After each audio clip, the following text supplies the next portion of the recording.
L'illusion du bonheur. Le cristal des coupes tinta dans l'air feutré du salon, accompagné des éclats de rire qui s'élevaient au rythme des conversations animées. L'appartement, vaste et élégamment décoré, vibrait sous le murmure joyeux des invités. Des ombres dansaient sur les murs aux moulures délicates, projetées par les flammes vacillantes des chandeliers posés çà et là sur les meubles anciens. La lueur dorée des lustres conférait à la pièce une atmosphère presque irréelle, comme figée dans un instant d'éternité, où tout semblait parfait, sans la moindre faille. Julien se tenait légèrement en retrait, adossé contre le rebord du grand buffet en bois massif. Il observait la scène d'un œil distrait, sa coupe de champagne à demi pleine entre les doigts. Sophie riait, son éclat de voix clair et mélodieux perçant le brouhaha des discussions. Elle était magnifique, dans cette robe noire fendue qui épousait ses courbes à la perfection. Chaque mouvement de son corps respirait l'assurance et la grâce. Ses cheveux bruns tombaient en cascade sur ses épaules dénudées, et son sourire, ce sourire éclatant qu'il avait autrefois envoûté, semblait illuminer la pièce tout entière. Il la regarda sans rien dire. Un léger sourire au coin des lèvres. Elle était là, si proche, et pourtant, pour la première fois depuis longtemps, il ressentit cette distance insaisissable, ce vide imperceptible qui le séparait d'elle. Il ne savait pas d'où venait cette impression, mais elle lui laissait un goût étrange dans la bouche, une sensation diffuse d'inquiétude qu'il n'arrivait pas à définir. Un éclat de rire attira son attention. À quelques pas de Sophie, Thomas se tenait près d'elle. Un verre de vin à la main, le regard pétillant de complicité. Ils échangeaient quelques mots à voix basse et elle posa sa main sur son bras en riant. Un simple geste, anodin aux yeux des autres, mais qui, inexplicablement, fit tressaillir Julien. Il détourna le regard un instant, comme pour chasser cette pensée absurde qui venait de naître en lui. Il aurait dû être heureux, savourer cette soirée comme il l'avait toujours fait. Après tout, c'était leur univers.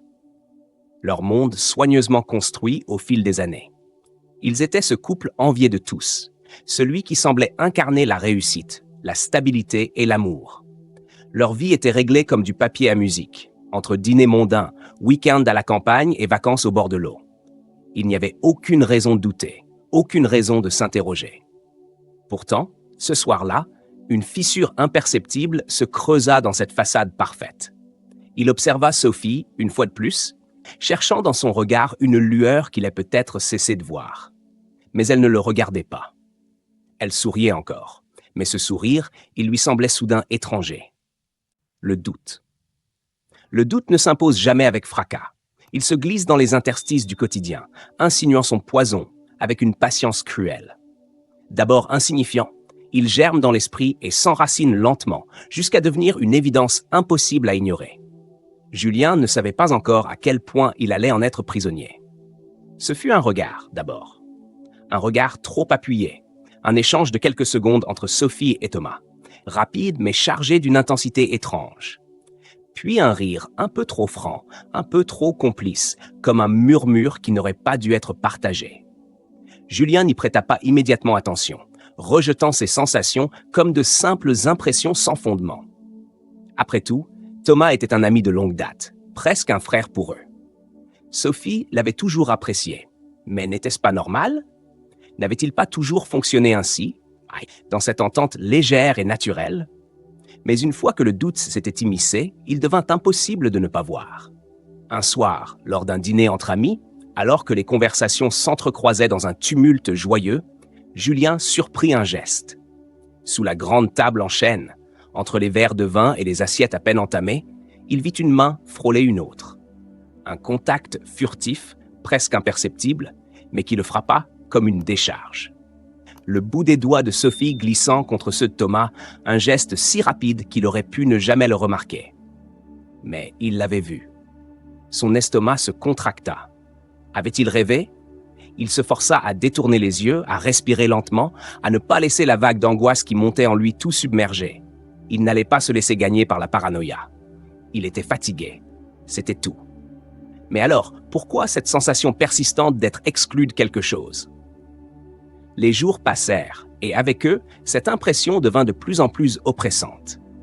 Il commença à remarquer d'autres détails, des choses qu'il n'aurait jamais relevées auparavant. La façon dont Sophie s'absentait plus souvent, prétextant des courses de dernière minute, la manière dont son téléphone semblait toujours hors de sa portée lorsqu'il était là. Son rire, aussi, avait changé. Plus vibrant, plus spontané lorsqu'elle parlait avec Thomas, alors qu'il lui semblait qu'il s'éteignait parfois lorsqu'elle se tournait vers lui. Il tenta de se raisonner. Sophie l'aimait. Il le savait, non? 8 ans de mariage ne pouvaient pas s'effacer ainsi, sur un doute absurde. Mais le doute ne disparaît pas lorsqu'on l'ignore. Il grandit, il s'étire, il se nourrit du silence et des coïncidences. Un matin, alors qu'il sortait de la douche, il entendit Sophie parler au téléphone. Sa voix était basse, presque murmurée. Lorsqu'il entra dans la pièce, elle sursauta et raccrocha précipitamment. Il la fixa, cherchant dans son regard une explication, une raison de croire qu'il s'était trompé. « Qui c'était » demanda-t-il d'un ton qu'il espérait détacher. « Oh, juste Camille » répondit-elle en se détournant pour attraper une tasse de café. Quelque chose en lui se crispa. Camille, son amie d'enfance, avec qui elle partageait tout. Peut-être disait-elle la vérité. Peut-être que tout cela n'était qu'un enchaînement de malentendus. Mais alors, pourquoi avait-il l'impression qu'elle venait de lui mentir? La certitude. Il existe un instant où le mensonge s'effondre de lui-même, où l'illusion que l'on s'efforce de maintenir se brise sous le poids d'une vérité trop évidente pour être niée. Ce moment, Julien le redoutait autant qu'il l'attendait. Une part de lui espérait encore qu'il se trompait, qu'il allait se réveiller d'un cauchemar absurde, qu'il retrouverait sa vie d'avant, intacte. Mais au fond, il savait. Depuis des semaines, le doute le rongeait, s'insinuant dans chaque regard, chaque silence trop long, chaque rire étouffé. Il avait voulu croire qu'il délirait, que son esprit lui jouait des tours. Ce soir-là, il n'eut plus d'échappatoire. Sophie se leva de table avec une désinvolture étudiée, son sourire toujours impeccable, sa voix posée.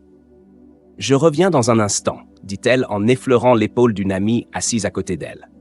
Julien ne réagit pas. Il la regarda s'éloigner, observer distraitement la salle, comme si elle vérifiait qu'elle n'attirait l'attention de personne, puis disparaître dans le couloir. Quelques secondes plus tard, Thomas posa son verre, s'excusa à son tour et quitta la pièce. Julien sentit son estomac se nouer, sa respiration devenir plus lourde. Le silence intérieur fut assourdissant. Il aurait voulu se convaincre que ce n'était rien, que c'était une coïncidence, mais cette fois, il ne pouvait plus feindre l'aveuglement. Il se força à attendre. 1 minute, 2, 3. Mais il n'y avait pas de hasard, pas de malentendu. Son corps bougea avant même que son esprit ne le décide. Il se leva lentement, jetant un regard rapide autour de lui. Personne ne semblait remarquer son absence. Il traversa la pièce à son tour, avançant dans le couloir avec la sensation d'être hors de lui-même, d'assister à sa propre chute depuis l'extérieur. Son cœur battait sourdement dans sa poitrine, chaque pas résonnant comme une condamnation. La porte de la chambre d'amis était entr'ouverte. Un soupir. Un souffle court, suivi d'un murmure à peine audible. Puis un léger gémissement, étouffé, comme s'il ne devait pas être entendu. Julien s'arrêta net. Son sang se glaça. Il n'avait pas besoin de voir. Il n'avait pas besoin d'ouvrir la porte, d'affronter la scène derrière. Les sons suffisaient. Ce qu'il redoutait depuis des semaines, ce qu'il avait tenté d'éloigner de son esprit, se déroulait à quelques mètres de lui.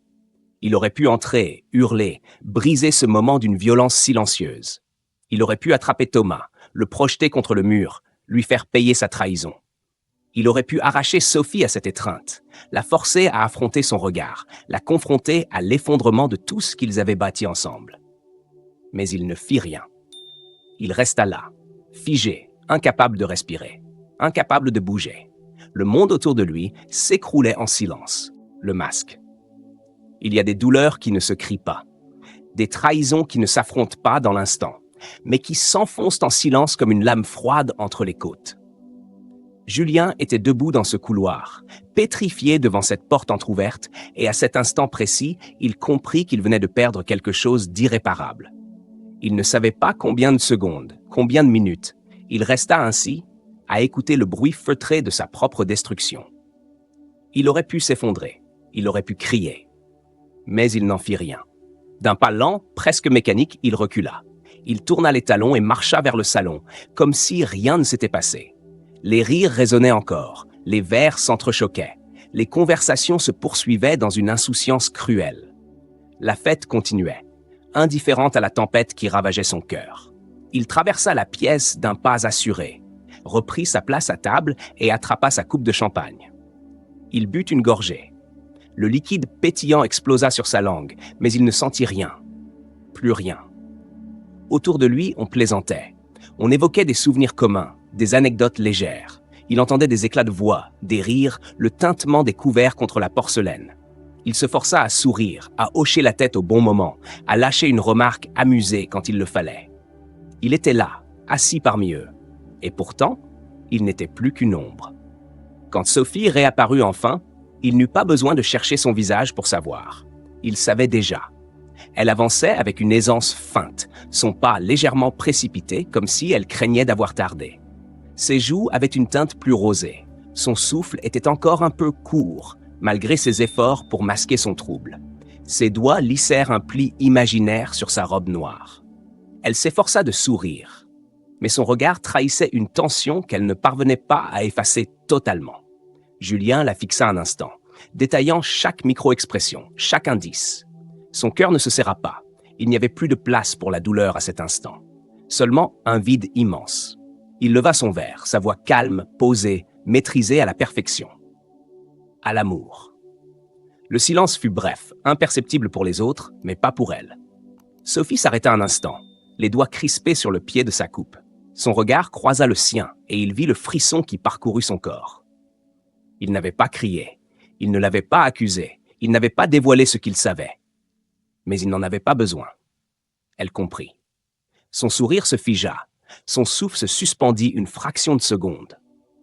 L'espace d'un instant, elle n'était plus la femme élégante et sûre d'elle qui illuminait la soirée, mais une femme prise au piège d'une faute qu'elle ne pouvait plus effacer. Trop tard.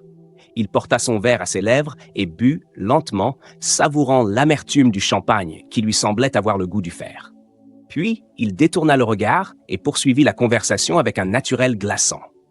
Il venait de revêtir son masque. L'effondrement. Certaines blessures ne saignent pas. Elles restent enfouies sous la surface, invisibles aux yeux du monde, mais elles rongent lentement, creusant des fissures, jusqu'à ce que tout s'écroule. C'est ainsi que Julien vécut les jours qui suivirent cette soirée fatidique. Il ne dit rien. Pas un mot, pas une accusation, pas un reproche. Il continua à jouer son rôle à la perfection, comme un acteur trop habitué à son personnage. Il se levait chaque matin à ses côtés, partageait les mêmes routines, échangeait les mêmes banalités. Il souriait quand il le fallait, répondait aux messages de Sophie avec la même douceur, la même bienveillance. Il l'embrassait presque machinalement, sentant pourtant que ses lèvres touchaient une étrangère. Mais à l'intérieur, tout s'effondrait. Chaque rire de Sophie sonnait creux. Chaque regard qu'elle posait sur lui, chaque effleurement de sa main, lui donnait l'impression d'un mensonge de plus à ajouter à la pile. Il scrutait ses moindres gestes, cherchant à comprendre à quel moment elle avait cessé d'être à lui, à quel moment il était devenu un figurant dans sa propre vie. Le plus cruel, c'était de voir qu'elle continuait comme si de rien n'était. Elle lui parlait de sa journée, des courses à faire, des prochaines vacances qu'il pourrait envisager. Elle feignait une normalité qui le rendait fou. Était-ce de la culpabilité qui l'empêchait d'aborder le sujet? Ou, pire encore, était-ce l'arrogance de croire qu'il ne saurait jamais? Chaque nuit, Julien restait éveillé à ses côtés, le regard perdu dans le plafond, incapable de trouver le sommeil. Il ressentait son corps chaud à quelques centimètres du sien, mais il savait qu'elle était ailleurs. Il se demandait si elle pensait à Thomas lorsqu'elle fermait les yeux, si elle revivait en secret ce qui l'avait surpris dans cette chambre. L'effondrement fut lent, insidieux, jusqu'à ce soir-là. La pluie battait contre les fenêtres, une nuit comme une autre. Le silence régnait dans l'appartement, à peine troublé par le bruit du vent au dehors. Sophie était assise dans le salon, feuilletant distraitement un livre qu'elle ne semblait pas lire. Julien l'observa un instant. Elle paraissait paisible, insouciante. L'illusion lui parut insupportable. Alors il parla. « Je sais, Sophie. » Elle se figea. Son souffle se coupa, ses doigts se crispèrent sur les pages du livre. Elle ne posa pas immédiatement les yeux sur lui, comme si elle espérait, l'espace d'un instant, avoir mal entendu. comme si elle priait pour que ces mots ne soient jamais sortis de sa bouche. Enfin, elle releva la tête. Son visage était pâle, ses lèvres entr'ouvertes, mais aucun son n'en sortit. Pardon. Un souffle, presque inaudible. Un mot fragile qui semblait prêt à se briser dans l'air. Mais il était trop tard. Julien la regarda, sans colère, sans éclat de voix. Il n'y avait plus rien à dire. Son cœur avait déjà quitté cet appartement, quitté cette femme qu'il avait aimée, quitté tout ce qu'ils avaient construit ensemble. Il n'était plus là, plus vraiment. Seulement l'ombre de lui-même, marchant encore sur les ruines d'un amour qui n'existait plus. La résolution. Il existe des moments où tout semble suspendu, où l'on se tient à la lisière d'une décision impossible, comme un funambule au bord du vide. Ces instants-là ne se mesurent ni en secondes, ni en minutes. Ils sont l'éternité d'un souffle, l'infime instant avant la chute. Pour Julien, ce moment était venu. Il n'y avait plus de retour possible, plus de place pour l'illusion. Il avait tout vu, tout compris. Les murs de cette vie qu'il avait construite avec Sophie se dérobaient, l'un après l'autre, lentement mais sûrement, jusqu'à ce qu'il se retrouve au bord du néant. La dernière nuit qu'il passa dans cet appartement fut la plus silencieuse, la plus longue aussi. Pourtant, les voix qui l'entouraient, celles des invités venus célébrer ce qui n'était plus qu'un décor vide, n'arrêtaient pas de résonner dans sa tête. Il entendait encore les rires, les éclats de voix. Ils étaient là, tous, à rire et à trinquer, inconscients de ce qui se passait vraiment. Tous ignoraient la trahison qu'il portait en lui, cette vérité douloureuse qu'il ne pourrait plus effacer. Sophie dormait, ou plutôt semblait dormir, dans la chambre voisine. Elle pensait probablement qu'il était là, à côté d'elle, que rien n'avait changé. Mais tout avait changé. Ce soir-là, il ne ressentait plus rien d'autre que le vide d'un amour trahi. Il se leva sans bruit, comme s'il avait peur de briser quelque chose, comme si le moindre mouvement risquait de faire tout s'effondrer. Ses pas étaient mesurés, presque imperceptibles, alors qu'il traversait l'appartement une dernière fois.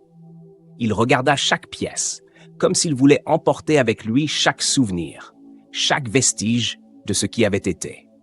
Mais il savait que ce ne serait plus jamais le même lieu. Ces murs, autrefois témoins de moments partagés, étaient désormais témoins d'une rupture. Il s'arrêta un instant près de la porte, les mains tremblantes sur le battant. Il avait fait ce choix. Il le savait depuis trop longtemps, mais n'avait pas eu le courage de le faire avant. C'était fini. Il ne pouvait plus rester là.